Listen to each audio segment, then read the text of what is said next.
The heated budget battle in Indian River County continues tonight. Members of the sheriff's office were back in chambers today pushing for more money. Deputies speaking their minds during the public comment portion of today's commission meeting, but it was a lot calmer this time around compared to last week's passionate speech by Sheriff Eric Flowers. CBS 12's Treasure Coast reporter Jack Wu joins us live in Vero Beach with how officials are trying to find a solution. Jack.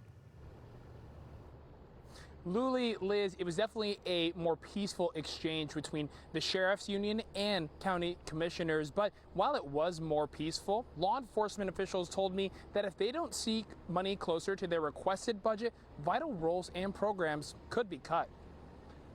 A fight over funding continues in Indian River County.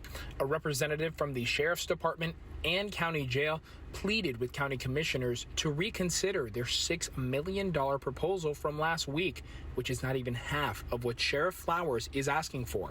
Sergeant Matt Redstone with the Sheriff's Union told CBS 12 about his peers who are looking at other more lucrative positions in neighboring counties offering better pay.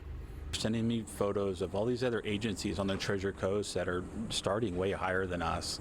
And they're concerned that the low number that was provided to the sheriff isn't going to be able to account for that. The last time the Sheriff's Department spoke in the chamber, Sheriff Eric Flowers gave a heated monologue, fighting for more funding. You can take your parks and close them down. You can take your libraries because they're going to be full of homeless people. You can take all the other projects that you're working on, roads, building department, you can close it because it'll be like a joint and people will be moving away. Redstone was met with a friendlier approach from the commissioners. Personally, I appreciate you coming forward. Chairman Joseph Flusher explained that while the county commissioners fund the department, they don't determine who gets paid, referencing the nearly $22 million in increased funding the sheriff's office has received over the past 4 years.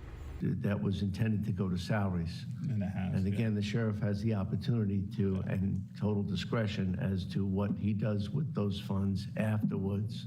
Despite this, Redstone says if the budget doesn't get closer to the $14.6 million that Sheriff Flowers requested, programs and positions may be cut. And the sheriff's going to have to make cuts. He's going to have to determine what's necessary to be funded and what's not. So some of these extra services that we may provide, they may have to see the cuts. Luckily, there is a little bit of time for these two parties to come to a compromise. The final budget hearing is on September 17th.